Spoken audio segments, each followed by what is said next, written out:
अस्सलामुअलैकुम व्यूअर्स, आज मैं आपको 1 से 1.5 साल के बच्चे की निकर शर्ट बनाना सिखाऊंगी, जिस पर मैंने फैब्रिक कॉलर लगाई है और इसकी कटिंग और स्टिचिंग का तरीका भी मैं आपसे शेयर करूंगी। तो चलिए चलते हैं हम कटिंग की तरफ।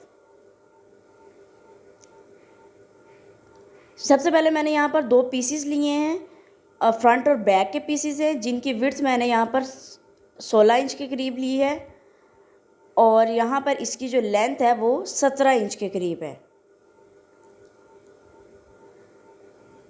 अब मैंने फ्रंट पार्ट को बैक पार्ट से अलग कर लिया है और फ्रंट पार्ट को डबल फोल्ड करके मैं सेंटर से कट कर लूँगी ताकि मैं यहाँ पर बटन पट्टी बना सकूँ। अब मैं बैक पार्ट को फ्रंट पार्ट के ऊपर इस तरीके से रखूँगी ताकि मैं आर्म होल कट कर सकूँ। तो मैंने फोल्डिंग में यहाँ पर रख लिया है। यहाँ पर देखिए मेरे पास फोल्डिंग में 1 पीस है और मज़ीद जो कट किए हुए वो 2 पीसीज हैं। तो टोटल मेरे पास 3 पीसीज पड़े हुए हैं। तो यहाँ पर अब जो मैंने तीरे की विड्थ लेनी है वो मैं 4 इंच तैयार रखूँगी और जिसके लिए मैं सिलाई का मार्जिन रखते हुए 4.25 इंच पे मार्क लगाऊंगी और इसी तरीके से 4.5 इंच पे मैं लेंथ का मार्क लगाऊंगी, आर्म होल की जो लेंथ होगी। और इसको मैं बिल्कुल उसी तरीके से बॉक्स बनाऊंगी जैसा कि मेरी आमतौर पर वीडियोस में आप देखते हैं और हल्का सा राउंड करते हुए मैं इसको कट कर लूँगी।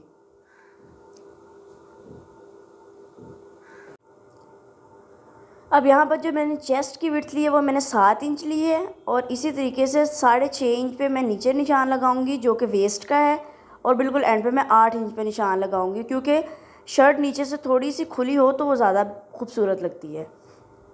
और यहाँ पर मैंने इन मार्क्स को मिला दिया आपस में और यहाँ पर मैं इनको कट कर दूँगी।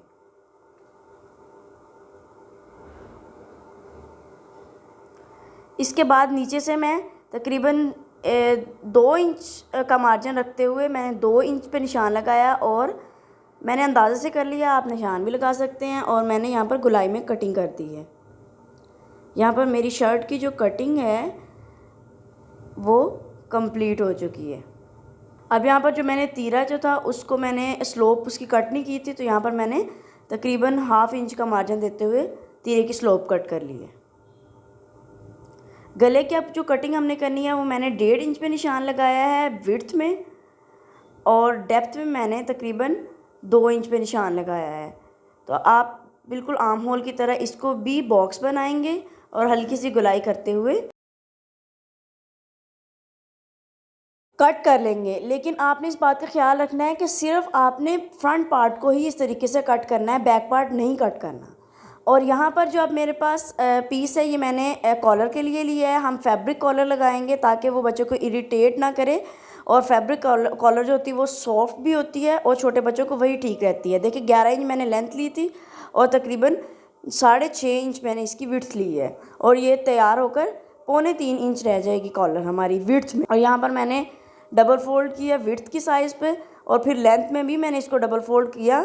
और यहाँ पर अब मैं जितनी मुझे कॉलर रखनी होगी, मैंने यहाँ पर कॉलर तकरीबन 12 इंच के करीब 11 इंच के करीब तैयार की है, तो आपने भी 11 इंच कॉलर ले लेनी है। 1 साल के बच्चे के लिए 11 से 12 इंच कॉलर काफ़ी रहती है।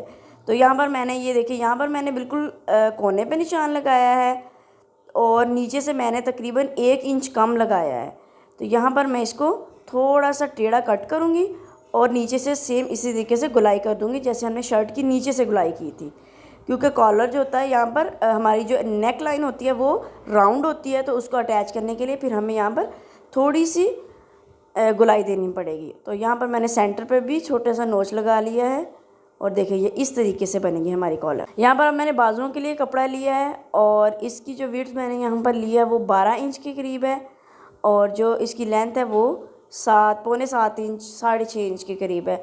तो जिस तरीके से हम बाजू आमतौर पर कट करते हैं, मैं इन बाजुओं के आगे मैरून कलर की पट्टी लगाऊंगी क्योंकि मुझे हल्की फुल्की सी डिज़ाइनिंग भी करनी है अपनी शर्ट पे। तो यहाँ पर मैंने फ़ोल्ड किया जितना मुझे फ़ोल्ड करना था और ये देखिए यहाँ इस तरीके से मैंने स्लोप देकर कट कर लिया। तो यहाँ पर ये देखिए मैंने अपनी फ्यूजिंग पेपर को पेस्ट कर लिया है क्योंकि ये मुझे बटन पट्टी बनानी है और उसको मगज़ी भी लगानी है। तो और यहाँ पर ये देखिए मैंने जो अपनी डिज़ाइनिंग करनी है उसकी एक बड़ी पट्टी कट की है और ये जो मैंने अपनी मगजियाँ ऐड करनी है दोनों तरफ, ये मैंने उनके लिए कपड़ा कट किया है। और बाकी ये जो मुझे अपनी डिज़ाइनिंग के लिए छोटी पट्टियाँ चाहिए ये मैंने वो कट की हैं और इनको पेस्ट करके मैंने रनिंग स्टिच भी कर लिया ताकि मुझे अपनी फ़िक्स करने में आसानी हो।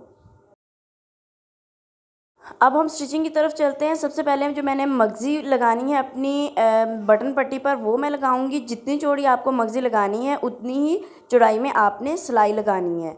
और अगर आपके पास एक्स्ट्रा कपड़ा है और दूसरी तरफ एक्स्ट्रा कपड़ा होगा तो आपने उसको कट कर देना ताकि मगज़ी बहुत बारीकी के साथ आए।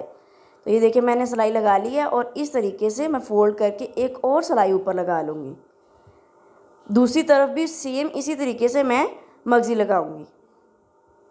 देखिए मैं उसके ऊपर सिलाई लगा रही हूँ और ताकि मुझे बाद में जो फिक्स जब मैं अपनी करूँ बटन पट्टी को अपनी शर्ट के ऊपर तो मुझे आसानी हो। सेम इसी तरीके से मैं दूसरी साइड पर भी मगज़ी लगा लूँगी और इसको लगाकर कंप्लीट कर लूँगी। इसके ऊपर भी मैं उसी तरीके से सिलाई लगा रही हूँ और ये देखिए मेरी सिलाई कंप्लीट हो चुकी है। अब यहाँ पर जो मेरी डिज़ाइनिंग है वो मैं उसको करूँगी। तो ये देखिए यहाँ पर बटन पट्टी से तकरीबन 1 इंच के फासले पे मैंने अपनी जो डिज़ाइनिंग की सबसे जो बड़ी पट्टी है उसको मैंने लिया है और इस तरीके से उसको फ़िक्स कर लिया है और इसके ऊपर मैं सिलाई लगा दूँगी। बाकी की तमाम पट्टियाँ जो 3 पट्टियाँ मैंने टोटल लगानी है वो भी बाकी की जो 2 पट्टियाँ हैं उनको भी मैं इसी तरीके से फ़िक्स कर लूँगी। आपने बिल्कुल स्ट्रेट रखना है।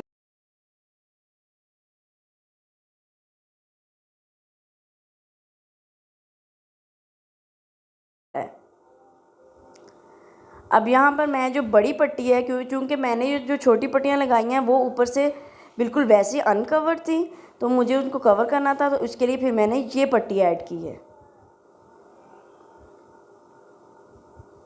ये सिलाई लगाकर मैं कंप्लीट कर लूँगी। अब देखिए मेरी डिज़ाइनिंग कंप्लीट हो चुकी है। अब जो मेरी बटन पट्टी थी अब मैं उसको फ़िक्स करूँगी। तो ये देखिए जो मेरी खुली साइड है मेरी बटन पट्टी की उसमें मैं तकरीबन 1 सिलाई के मार्जिन जितना कपड़ा रखूँगी और उसके ऊपर अपनी बटन पट्टी को रख दूँगी। नीचे भी मगज़ी का कपड़ा है, ऊपर मेरी दरमियान में मेरा शर्ट का कपड़ा है और सबसे ऊपर जो है वो मेरी बटन पट्टी है। तो उसके ऊपर मैं इस तरीके से अगेन सिलाई लगा लूँगी और ये हमारी जो फ्रंट बटन पट्टी है जिसे हम काज पट्टी भी कहते हैं ये वो रेडी हो जाएगी।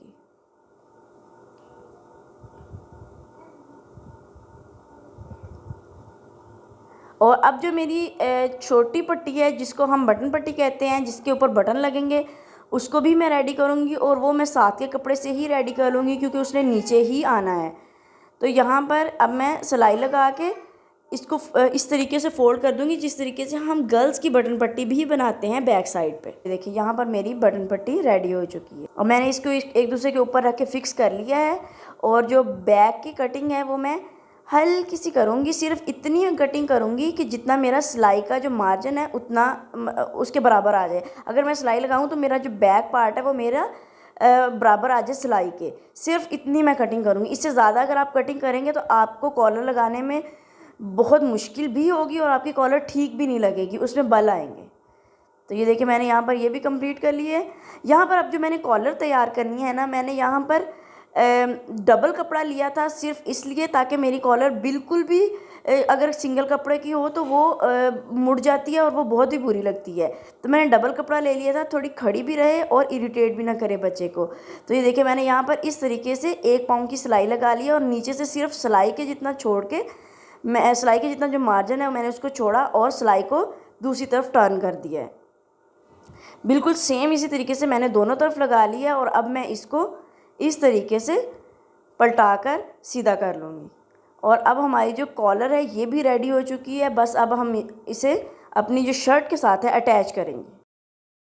यहाँ पर देखिए सबसे पहले मैंने जो यहाँ पर कटिंग की थी, क्योंकि मुझे आइडिया था तो मैंने एक दफ़ा में ही कटिंग कर ली। लेकिन आपने इसको एक दफ़ा में ही नहीं गले को कट करना, अदरवाइज़ हो सकता है आपकी कॉलर बड़ी रह जाए या आपका गला बड़ा हो जाए। आपने इस तरीके से साथ लगा कर देखना है। आपने जो बैक साइड का जो सेंटर है उस पर एक छोटा सा नोच लगा लेना है और कॉलर के सेंटर में भी एक नोच लगा लेना है। वो नोच एक दूसरे के ऊपर आने चाहिए। दैट मीन्स कि आपकी कॉलर बिल्कुल एक्यूरेटली अटैच होगी। ये देखिए मेरा बिल्कुल ऊपर सीधा आ रहा है, लेकिन मैंने एक ही दफ़ा में कट की थी। आपने इस तरीके से नहीं करना, आपने थोड़ा सा कट करके गले को तो आपने अपनी कॉलर को अटैच करके देख लेना है कि आया मेरी कॉलर पूरी हुई है कि नहीं। अगर थोड़ा मार्जिन होगा तो आप मज़ीद कट कर लें।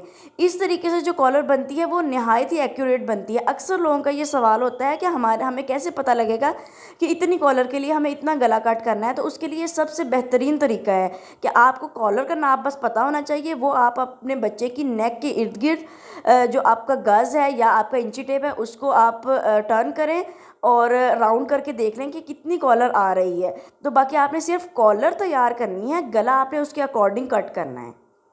तो यहाँ पर ये देखें मैं सिर्फ एक सिलाई का मार्जिन रखते हुए सीधा कर रही हूँ मैं नीचे वाले कपड़े को, ताकि उसमें कोई चुनट ना आए। और ये देखें मेरी बिल्कुल ठीक आ रही है कॉलर, और यहाँ पर मैं इसको लगाकर कंप्लीट कर लूँगी। आपने इस बात का भी ध्यान रखना है कि मैंने जो बैक साइड है वहाँ पर लगानी शुरू की है, और जो दूसरी सिलाई होगी वो मेरी फ्रंट साइड पे आएगी।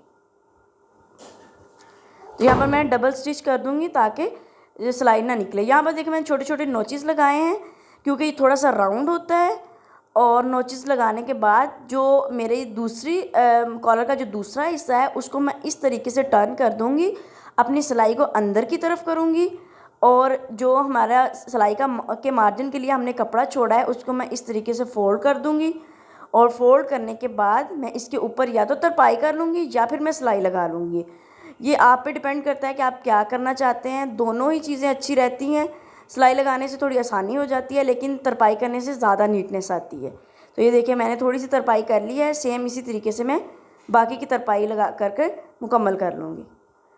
तो अब मैंने यहाँ पर सिंपल अपने बाजू अटैच करने हैं और साइड की सिलाई लगाकर नीचे से फोल्डिंग करनी है। बाजुओं के लिए यहाँ पर मैं पट्टी ऐड करूँगी, और पट्टी को मैं बैक साइड से लगाकर फ्रंट साइड पे लेके आऊँगी, ताकि वो नीचे वाली जो सिलाई है वो भी छुप जाए, और इस तरीके से जो पट्टी लगी होती है उसमें बहुत ज़्यादा नीटनेस आती है। बॉयज़ के तो ख़ास तौर पर हमेशा इसी तरीके से पट्टी लगानी चाहिए। और अब मैं यहाँ पर बाजू अटैच करूँगी, और बाजू अटैच करने के बाद सिंपल मैंने सिलाई का मार्जिन साइड्स का रखा हुआ है वो मैं मार्जिन छोड़ते हुए बाकी की तमाम सिलाई कंप्लीट कर लूँगी। इसके बाद अब यहाँ पर मैं फ़िटिंग की सिलाई लगाऊंगी। दोनों तरफ मैं तकरीबन 1-1 इंच का मार्जिन छोड़ते हुए सिलाई लगा लूँगी, और नीचे से मैं सिंगल टाइम पहले फ़ोल्ड करूँगी, और इसके बाद यहाँ पर अब मैं डबल टाइम फ़ोल्ड करूँगी। मेरी शर्ट सिलकर तैयार हो चुकी है। देखिए हमारा फाइनल प्रोडक्ट तैयार हो चुका है। तो व्यूअर्स, अगर आपको हमारी वीडियोस पसंद आती है तो प्लीज़ इसे लाइक करें, अपने दोस्तों के साथ शेयर करें, चैनल को सब्सक्राइब करें और बेल आइकन को दबाना मत भूलें, ताकि हमारी हर नई आने वाली वीडियो आप तक बआसानी पहुंच सके। नई वीडियो के आने तक अल्लाह हाफिज़।